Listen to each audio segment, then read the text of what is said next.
Hi, so we're gonna just go through our basic form and some upper body and lower body exercises to just keep you safe and to give you an idea if you have no idea what you're doing. All right, so we are starting with chest press. So grabbing either your ottoman, or if you have a stability ball, or if you have a bench available, you're gonna put your back on the bench and your hips are gonna go up in the air. So you're gonna get a little bonus glute workout. You're gonna bring your elbows out in alignment with your shoulders. Let your head relax, and you're just gonna press up and twist at the top. Come on down, press up and twist. So just make sure that you keep your elbows aligned with your shoulders and your wrists aligned with your elbows the whole entire time. All right, so bicep curl. We're gonna keep the elbows glued to the sides. We're gonna come all the way up to go all the way down. So I want you to think about pulling your shoulders back, pulling your lower belly in, coming nice and tall. Hug your elbows into your sides. When you curl, those elbows stay there. If you're having to come like this because it's too heavy, you need to go lighter. You just need to really think about gluing those elbows in as you curl up. So just like that, nice and slow, pull your shoulders back. And again, remember that the weight should be heavy enough that when you're done, you can barely lift that weight. All right, tricep overhead extension. So you're gonna have one heavy weight. If you don't have a weight that's heavy enough, you can do two weights. I'm gonna show you both. So you're gonna have the weight over your head, and your elbows are gonna point up towards the sky. You're gonna hug your elbows in. Notice that my elbows are hugged really tight in. I'm gonna keep my shoulder to my elbow in the exact same spot, and I'm just going to squeeze my triceps as I press up. So I always want you to think about taking an inhale, and then when you lengthen, exhale. So this is working the tricep. So the back of the arm is what we're working there. So if you don't have two weights that are heavy enough, you can do this, or one weight that's heavy enough, you can do this with two weights. It just takes a little bit more balance. Okay, you can also do that laying down. Your wrists come back towards your ears. Notice my elbows are shooting straight up from my shoulder, and then I'm just gonna press up. So can't come down. Again, we don't let the arms flare out. You don't let the elbows flare out. Everything stays nice and straight. So those are two different options for your triceps. All right, let's go. Wide shoulder press. That's very simple, just like it says. So elbows are gonna be right here out to the side. So I'm hugging back again. I'm not coming forward. Make sure you're hugging back. And again, you're just gonna come up and press. So elbows go wide, squeeze your back when you come down, and then press up, bring the weights together. So that's your wide shoulder press. All right, and then kneeling narrow row. So you're gonna come back to your bench. All right, you're gonna press one hand in, the same knee and hand.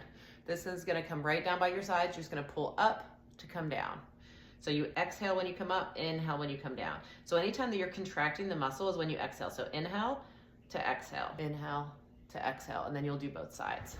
All right, so I say to add squat jumps in between these. So what this is gonna do is it's gonna get your heart rate up. It's gonna help you to get into a fat burn zone. So even when you're lifting weights, you're still in your fat burn zone.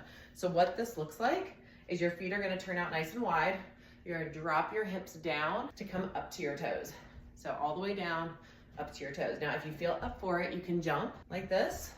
That would be my preference. If you do not wanna jump, I want you to hold the weight, and I want you to just go down and up. And you're just gonna do, I want you to do 25 if you can. So try to do 25 to get the heart rate up. All right, and then next would be legs. So you're gonna start with the incline treadmill that we talked about, and that's also listed here. And then we're just gonna do a single leg lunge, right leg forward. All right, so my right leg is forward.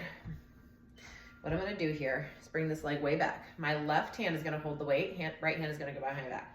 I'm gonna tilt forward, and I'm gonna sink to bring this weight down to my foot to come back up. It's gonna make my right glute work. So pay attention. Left leg is back.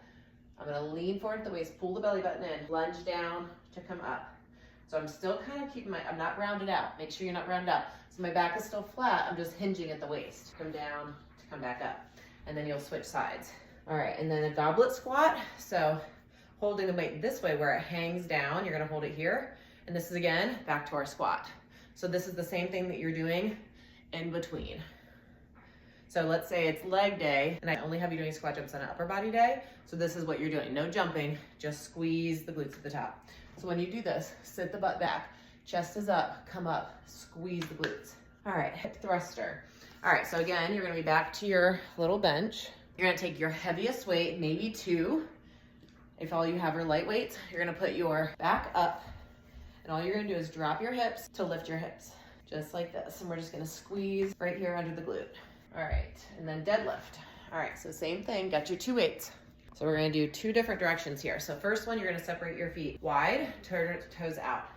You're gonna stick your butt out, arch your back, slight bend to your knees, bring the weights down right in between your feet to come back up and squeeze. What you're doing here is getting your hamstrings right back here. So coming down, squeeze those hamstrings up. For the second minute, you're gonna bring your feet narrow, so right under your hips, so not all the way together, right under your hips. You're gonna do the same thing. It's just gonna hit a different spot in those hamstrings. All right, and then for your abs, we're gonna come down to the ground. I'll show you this. Very simple. All right, so basic crunch just means knees are bent. We're gonna take the hands behind the head. So I want you to interlace, but not lock. So don't lock them, just interlace them to really support the head. It's gonna help support the neck. Elbows stay wide, so don't let your elbows come here. Don't pull on your neck. Just push your back into the mat and just little baby crunches right here. So I have 25, and then we have 25 each direction. So it goes 1, 1, 2, like that. For your last round of abs, you're just gonna prop your feet up on whatever the bench is that you're using. So my knees are up on the bench, and I'm just gonna come up here. And this is just gonna target the lower abs. All right, that's it. Let me know how it goes.